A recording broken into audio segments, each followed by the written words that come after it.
Hallo, herzlich willkommen zu diesem Video. Heute gehen wir zur Leutscher Klamm und laufen da den Wasserfallsteig und durch die Leutscher Schlucht. Das sind zwei verschiedene Sachen auf der österreichischen Seite und auf der deutschen Seite. Findet auf jeden Fall raus, ob es sich lohnt, am Ende die 5 Euro für die Klamm zu zahlen.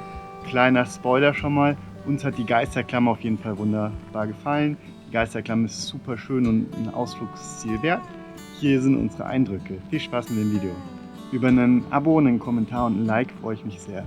Egal ob ihr in Mittenwald seid oder in Seefeld, diese Klamm solltet ihr euch auf jeden Fall nicht entgehen lassen. Vom Parkplatz aus Leutschacher Geisterklamm, P19, so heißt der Parkplatz, in Leutschach, steigen wir hinab durch einen wunderschönen Wald in Richtung Geisterklamm. Unterwegs treffen wir verschiedene Geister, versteckt an verschiedenen Orten. Der Weg ist etwa 4,5 Kilometer lang. Insgesamt steigt man 200 Höhenmeter auf und ab, je nachdem, welche Route man wählt. Eingestiegen in die Klamm merkt man direkt, dass dies der perfekte Ausflug für einen heißen Sommertag ist. Die Klamm ist kühl und schattig und man kann hier auch bei 35 Grad sicherlich einen angenehmen Tag verbringen. Der Name Geisterklamm geht auf eine alte Sage aus der Region zurück. Früher erzählte man sich, dass in dieser Schlucht Kobolde, Wasserwesen, Geister und andere geheimnisvolle Wesen hausen.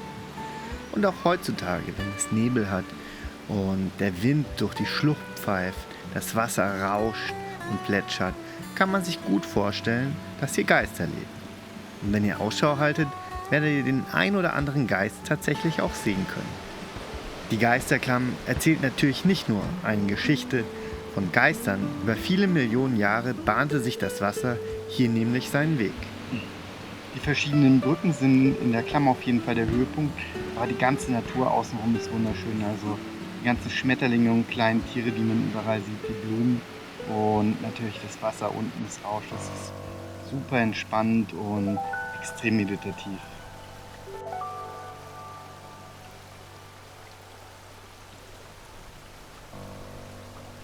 Je weiter wir den Stegen folgen, desto beeindruckender wird der Ausblick und die Klamm.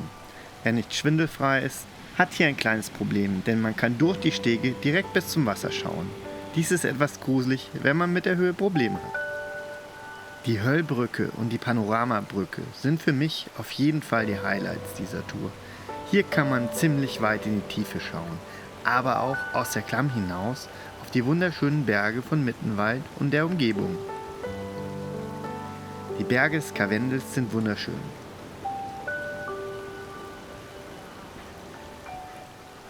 Von der Höllbrücke aus steigen wir ab in Richtung Leutersklamm Wasserfallsteig. Hier kann man ein Bier trinken und für 5 Euro den Wasserfallsteig machen. Für uns hat sich der Wasserfallsteig auf jeden Fall gelohnt. Die 5 Euro zu zahlen für 250 Meter ist trotzdem etwas happig. 2 Euro oder 3 Euro wären definitiv angemessener. Es geht echt nicht so weit rein, aber man muss den Weg natürlich auch instand halten. Allerdings muss man ganz klar sagen, die Farbe des Wassers und die angenehme Kühle und die Luft voller kleiner Wassertropfen vom Wasserfall lohnen sich auf jeden Fall.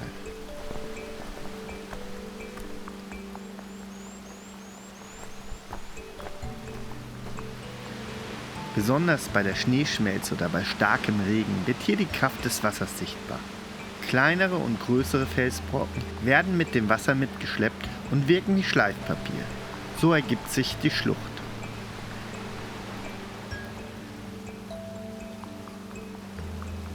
Später kommen wir noch an einem Woodhang vorbei. Dieser greift die mystische Aura und die mystische Stimmung der Geisterklamm auf und baut in der Art von Stonehenge ein Kreisgebilde aus Holzbalken und Holztoren, die auf jeden Fall spannend sind zum Anschauen und zum Spielen. Aber für uns ist die Hängematte aus Holz sehr viel wichtiger.